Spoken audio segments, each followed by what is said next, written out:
Una cantidad tan pequeña que apenas se puede ver. Un polvo, una gota, a veces solo unas moléculas. Sustancias capaces de detener el corazón, paralizar el cuerpo o apagar funciones vitales en cuestión de minutos. Hoy vamos a explorar las sustancias más tóxicas jamás creadas. Yo soy Erlen, y la ciencia te lo explica. La ricina, un veneno cuya historia comienza a finales del siglo XIX, en una época donde la química y la biología avanzaban a gran velocidad. En 1888, el médico y científico alemán Peter Hermann Stillmark estudiaba proteínas vegetales y su efecto en los organismos vivos. Durante sus investigaciones con semillas de ricino, una planta ampliamente cultivada por su aceite industrial, aisló una sustancia con un comportamiento alarmante.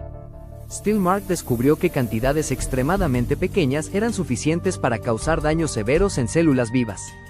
Había identificado una de las primeras toxinas proteicas conocidas por la ciencia. A esta sustancia se la llamó ricina. Lo más inquietante era su origen. La ricina provenía de una planta común, presente en muchos países del mundo y utilizada en procesos industriales cotidianos. Nada en su apariencia sugería el potencial letal que escondía. Con el tiempo, los científicos lograron comprender cómo actúa dentro del organismo. La ricina interfiere con un proceso vital, la producción de proteínas esenciales para la supervivencia celular. Cuando las células dejan de producir proteínas, comienzan a fallar. Los tejidos se deterioran y los órganos vitales pierden su capacidad de funcionar correctamente. A diferencia de otros venenos, la ricina no actúa de forma inmediata ni espectacular. Su efecto es progresivo, silencioso y difícil de detectar en las primeras etapas. Estas características hicieron que la ricina despertara interés fuera del ámbito científico. Durante el siglo XX, fue estudiada por agencias militares y de inteligencia debido a su alta toxicidad y a la dificultad para rastrearla.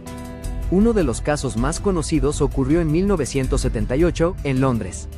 El disidente búlgaro Georgi Markov fue asesinado tras ser alcanzado por un diminuto proyectil que contenía ricina, disparado desde un paraguas modificado. El ataque pasó casi desapercibido. No hubo explosiones ni señales visibles inmediatas. Solo una sustancia invisible actuando de manera letal. La historia del cianuro es tan antigua como la propia química. Mucho antes de que se comprendiera su estructura molecular, el ser humano ya conocía sus efectos mortales. Sin embargo, el estudio científico del cianuro comenzó a tomar forma en el siglo XVIII. Fue el químico sueco Carl Wilhelm Scheele quien, en 1782, aisló por primera vez el ácido prúsico, hoy conocido como ácido cianhídrico. Scheele descubrió que este compuesto tenía un olor característico y un efecto extremadamente tóxico incluso en pequeñas cantidades. El cianuro actúa de una forma particularmente devastadora. Interfiere directamente con la respiración celular, impidiendo que las células utilicen el oxígeno disponible en la sangre. Aunque el cuerpo siga recibiendo oxígeno, las células simplemente no pueden aprovecharlo. Este mecanismo explica por qué los efectos del cianuro pueden ser tan rápidos y severos. Los órganos con mayor demanda energética, como el cerebro y el corazón, son los primeros en fallar. A lo largo de la historia, esta característica convirtió al cianuro en un veneno temido y, al mismo tiempo, tristemente popular. Durante siglos, fue utilizado en ejecuciones, suicidios forzados y asesinatos. En la Segunda Guerra Mundial, su nombre quedó marcado por su uso en los campos de exterminio nazis, donde versiones del cianuro fueron empleadas de forma sistemática. Pero el cianuro no pertenece solo al pasado. También ha estado presente en casos de espionaje, donde cápsulas de cianuro eran entregadas a agentes para evitar ser capturados con vida. Incluso fuera de contextos bélicos, ha provocado accidentes industriales y envenenamientos involuntarios, recordando constantemente su peligrosidad. Paradójicamente, el cianuro también tiene aplicaciones industriales legítimas. Se utiliza en la minería para la extracción de metales y en algunos procesos químicos altamente controlados. La historia de la toxina botulínica comienza de una forma inesperada, en la mesa de la cocina. A comienzos del siglo XIX, en Europa, se registraban extraños casos de personas que enfermaban gravemente tras consumir alimentos mal conservados, especialmente embutidos. Los síntomas eran inquietantes: visión borrosa, dificultad para hablar, parálisis progresiva y, en muchos casos, la muerte. En 1820, el médico alemán Justinius Kerner comenzó a estudiar estos casos de intoxicación alimentaria. Kerner sospechó que la causa no era una infección común, sino una sustancia tóxica producida durante la descomposición de los alimentos. Durante años, describió con notable precisión los efectos de esta toxina sobre el sistema nervioso. Incluso llegó a intuir que actuaba bloqueando señales nerviosas, una hipótesis extraordinariamente avanzada para su época. Décadas más tarde, en 1895, el microbiólogo belga Emile van Ermenhem identificó finalmente al responsable, una bacteria llamada Clostridium botulinum.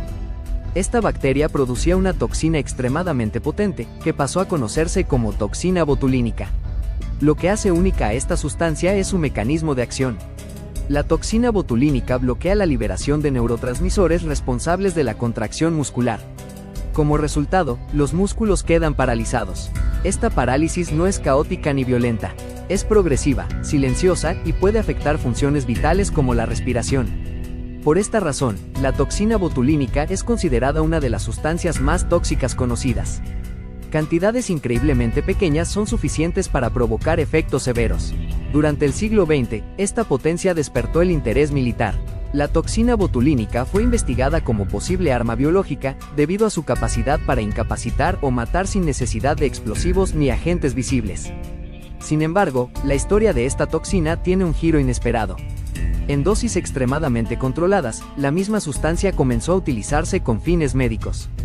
Se descubrió que podía emplearse para tratar trastornos musculares, espasmos severos y ciertas condiciones neurológicas. La historia del agente nervioso VX comienza en plena Guerra Fría, una época marcada por la carrera armamentista y el miedo constante a nuevas armas invisibles.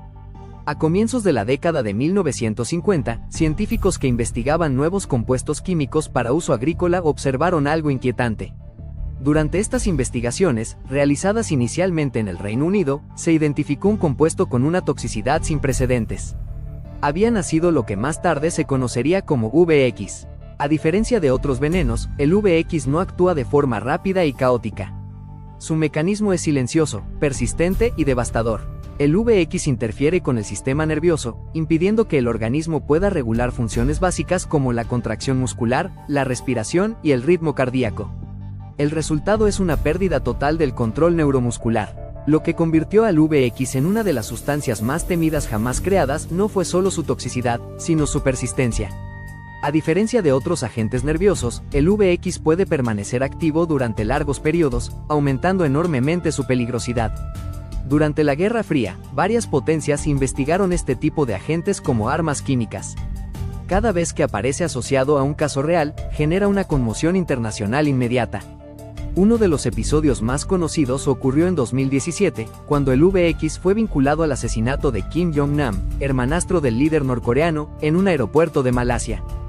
La historia del polonio 210 comienza con uno de los nombres más importantes de la ciencia moderna. En 1898, Marie Curie y Pierre Curie investigaban sustancias radiactivas desconocidas presentes en la pecblenda, un mineral rico en uranio. Durante ese trabajo, Marie Curie identificó un nuevo elemento con propiedades extraordinarias. Lo llamó polonio, en honor a Polonia, su país natal. Con el tiempo, los científicos comprendieron que el polonio no era solo raro, sino extremadamente inestable. Uno de sus isótopos, el polonio 210, resultó ser particularmente peligroso. Este emite radiación alfa, un tipo de radiación que no atraviesa la piel, pero que es devastadora cuando la fuente se encuentra dentro del organismo.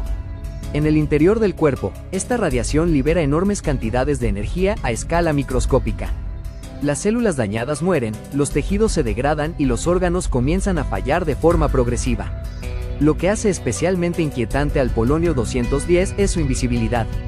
No tiene color, olor ni sabor, y sus efectos no son inmediatos. Los síntomas pueden tardar días o semanas en manifestarse, lo que dificulta enormemente su detección temprana. Durante décadas, el polonio 210 fue estudiado principalmente en contextos científicos y nucleares. Pero a comienzos del siglo XXI, su nombre quedó grabado en la historia por un caso que conmocionó al mundo. En 2006, el exagente ruso Alexander Litvinenko murió en Londres tras ser envenenado con polonio 210. La investigación reveló un rastro radiactivo tan inusual que llevó a identificar esta sustancia como la causa del envenenamiento. El caso expuso una realidad inquietante. El polonio 210 no era solo una curiosidad científica, sino un veneno extremadamente sofisticado. Recuerda dar like y suscribirte. Nos vemos la próxima.